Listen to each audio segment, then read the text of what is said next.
یہ وہ دن تھا جب ایک بہت ہی خوفناک نیچرل ڈیزاسٹر آنے والا تھا، اور اس ڈیزاسٹر کا نشانہ ایک ایسا شہر تھا جہاں کے لوگ خود کو خدا سمجھتے تھے۔ آئی لینڈ پر بنا یہ شہر اور اس میں موجود انسانوں کی یہ سویلائزیشن اس دن تباہ ہونے جا رہی تھی۔ نہ صرف یہاں موجود بلڈنگز بلکہ ان کے تمام آئی لینڈز کے ساتھ ساتھ یہاں بسنے والی پوری سویلائزیشن ہی ایک ایسی تباہی کا نشانہ بن چکی تھی جس میں ان کا نام و نشان بھی مٹ گیا تھا۔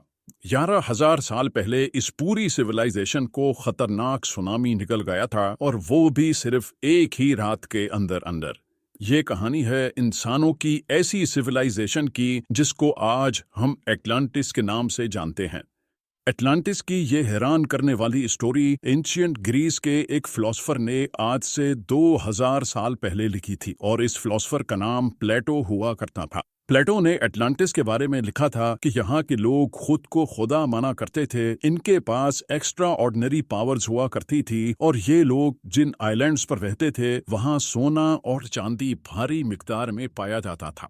پلیٹو نے اپنی بک میں یہ بھی لکھا تھا کہ اٹلانٹس کے لوگ کافی عیاش پسند بھی تھے اور اپنی پاورز کا غلط استعمال بھی کرتے تھے۔ اسی وجہ سے ان پر ایک ایسا قدرتی عذاب آیا جس میں اس دنیا سے ان کا نام و نشان ہی مٹ گیا تھا۔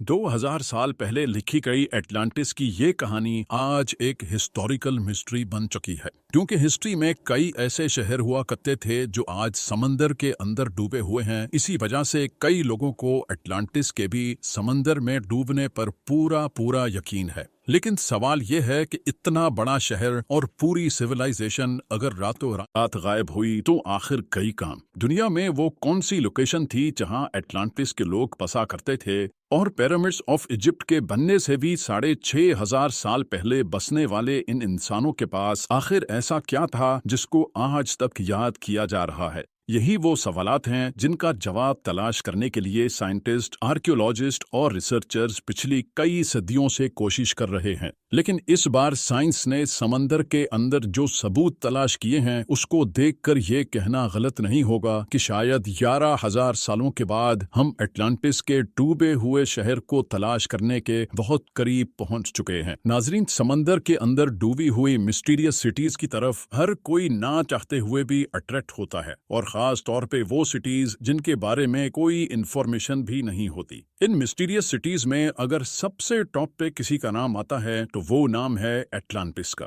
اٹلانٹس کو سمندر میں تلاش کرنے کے لیے ایکسپرٹس کئی اٹیمپٹس کر چکے ہیں۔ ان میں سے ایک اٹیمپٹ جاپان کے ایک ریموٹ آئی لینڈ کے قریب کیا گیا تھا جو یوناکونی کے نام سے جانا جاتا ہے۔ یہاں موجود سمندر کا پانی نہ صرف خوفناک ہے بلکہ اس جگہ سے اکثر ٹائفونز بھی نکلتے ہیں۔ ساتھ ساتھ یہاں پانی کے اندر ہیمر ہیڈ شارکس کے ٹولے بھی منڈلاتے دیکھے گئے ہیں، کیونکہ سمندر کے اس خطرناک حصے میں ڈائیونگ کرنا ڈیپ سی ڈائیورز کے لیے ایک بہت بڑا چیلنج ہوتا ہے۔ اسی وجہ سے کافی عرصے تک یہ جگہ ایکسپرٹس کی نظروں سے چھپی ہوئی تھی۔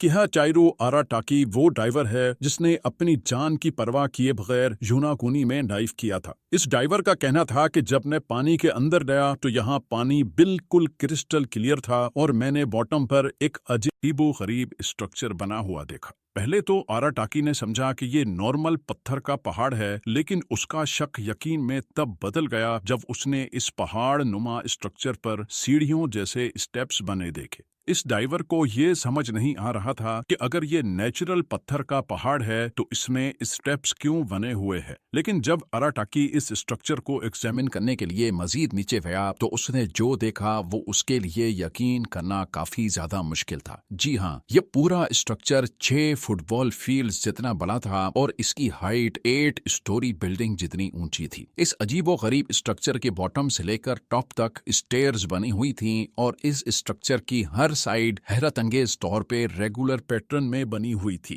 یہ سب دیکھنے کے بعد ایک بات تو طے تھی کہ ڈیپ سمندر میں بنا یہ مسٹیریس اسٹرکچر نیچرل طور پہ نہیں بلکہ اس کو انسانوں نے ہی بنایا ہے۔ لیکن یہ اصل میں چیز کیا ہے؟